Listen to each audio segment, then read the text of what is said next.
Hey, it's Jen and Mike. We're up at SFU. I brought Jen with me because I wanted to make a video to talk about how school's been going. It's been 2.5 months now. I'm taking a Python class, a Java class, MACM, that stands for Mathematics and Computer Science. And I'm also learning JavaScript on the side. So what's been going on so far? Besides doing a lot of little assignments for the programming classes, I've had a MACM quiz, another MACM quiz. I got my resume destroyed by a Microsoft recruiter, a Python midterm. I got snowed in and stuck at school. Another MACM quiz, my second Python midterm, and more recently my fourth MACM quiz. It's 5 in total, and he says he's going to get rid of the worst mark. The quizzes are worth 8% each with a 60% final, so it's cool though, because the class is graded on a curve, so as long as I do better than average, then I'll be fine.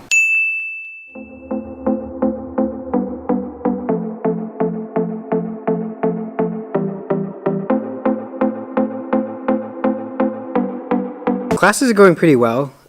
It's surprising that there's only a month left in the semester. It's gone by so quick, and I'm really liking what I'm learning here so far. The Python class I'm enjoying a lot. The MACM class, not so much. It's kind of like weird abstract math that's really hard to understand. And where we're sitting right now is actually one of the lecture halls for my Python class. So usually it's completely packed. Everybody is in here all the time. It's a really interesting course. The professor is really good, really enthusiastic, and really gets people engaged. And in contrast to this, the MACM class, usually the lecture before any quiz is a review lecture, and those lectures are very, very popular. Usually the class is full. The lecture immediately right after a quiz is completely empty.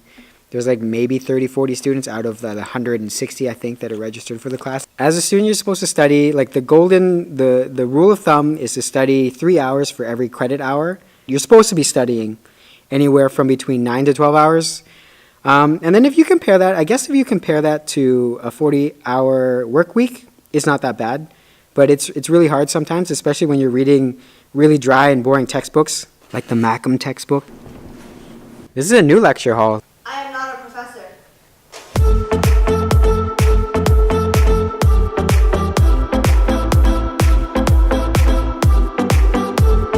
This is important to have. Hey Jen, remember this, the Images Theater? Yes, but it looks new.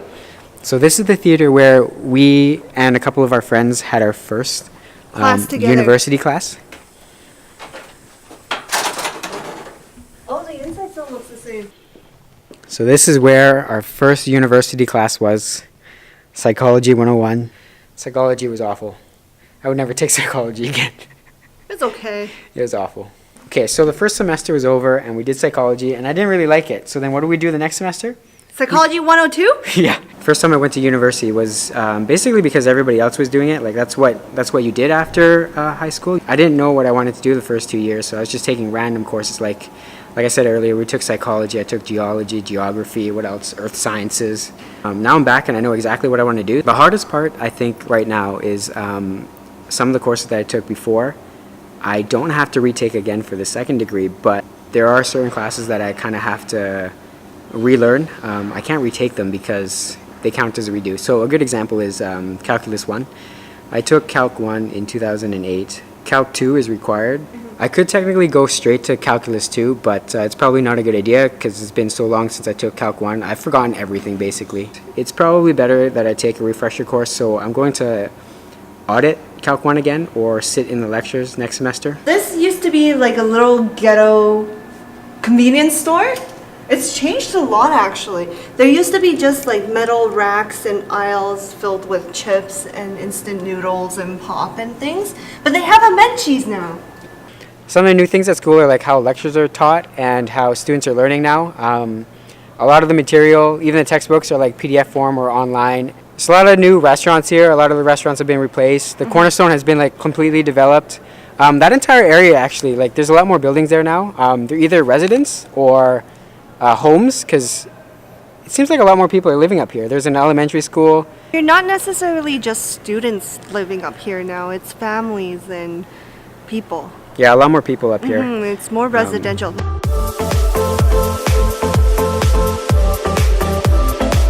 So much has changed. Like, there's even restaurants there now. This used to just be a seating area where you only had like 2 microwaves. I remember there was like a piano, and sometimes randomly someone would be playing on the piano. This is new. So many microwaves. Yeah.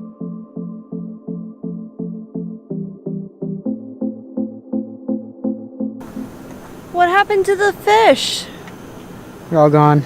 There used to be so many koi fish. Sad. The fish is gone now. But I remember how it used to be frozen in the winter. And then it would actually be really thick ice, so you can see students like walk across it. I attempted it once. I made it, luckily, but I did hear the ice start cracking, so that was scary. So there's some things that I don't miss about school, like the fact that it's not work. I'd much rather be working, making money, building my career, and getting some experience. But I guess this is the first step to doing that, right? I have to learn computer science before I can actually work and do things. Yep. It's harder now to justify doing anything that isn't studying. Hey Mike, you want to go watch a movie? No, I gotta study. Hey Mike, look at the bunnies. Look at these bunnies, they're so cute. Look at them. Jen, I gotta study. Mike, can you help me with the groceries? Sorry, I gotta study. And the consequences of not doing well are a lot harsher now. Let's talk about how Microsoft destroyed my resume. So the first week of school, there was a career fair for computer science majors and engineers. So I thought I would just go there and ask some questions about what credentials they would be looking for in candidates and what kind of experience is relevant. Maybe what kind of courses you need to focus on that they're looking for. And I was talking to Microsoft, and they told me what I needed to do. Basically, computer science degree, make sure you do really well in one course. It's data and algorithms, I think, 307. She asked if I had a resume, and I did. I kind of updated my resume the night before. I wasn't expecting to give it to anybody, so I showed her my resume. She took one look at it. She's like, it's way too long. All this experience is irrelevant. So you gotta fix this. She destroyed it. She spent like 20 or 15 minutes just going over my resume, which I totally appreciate. That's amazing that she did that. Basically at that time, my resume was full of project management experience, some finance experience, stuff like that. Very little computer science experience. So she told me to focus on that kind of stuff. Write down any school projects I have and make it a page.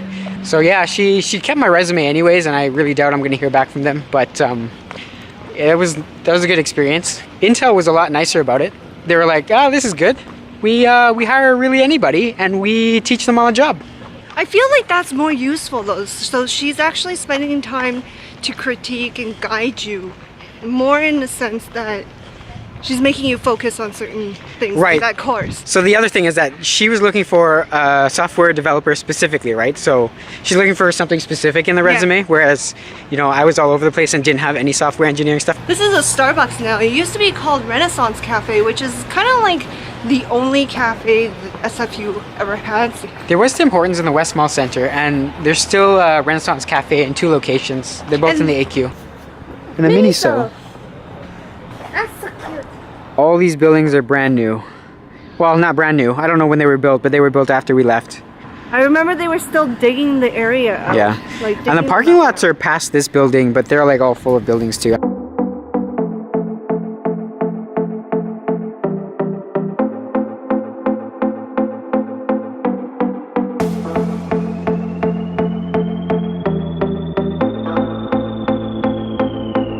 Oh.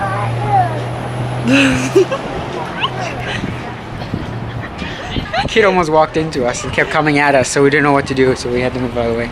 So that was Chef Hung's Taiwanese beef noodle soup.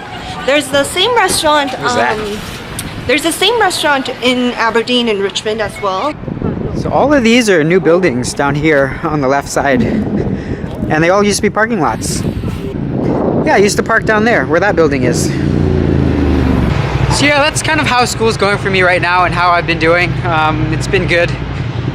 It's kind of nice to be back. Gotten used to things after a couple months now, so it's not as hard as I thought it was initially. It's still going to be hard, and it's going to be a long journey until I get that degree, but it's almost been a full semester. It's crazy how fast it's gone by. Things are going to get a little harder. The course is going to get harder. Upper division courses are always hard, I think. I don't know. I feel like I remember them being easier. Because it's more focused, right? And specific, I guess. That's true. So the topics are more interesting. Yeah. And you get a better idea of what's going on. Like these first year classes, it's like, it's so generalized that you don't really know why you're doing a specific thing or why everything fits together until a little later. Yeah. But it's good. Sometimes I wonder why I'm back here, and I always think that I should be working, but I think it's good that I'm here. Anyways, thanks for watching. Hopefully that was somewhat interesting, and I'll see you guys later.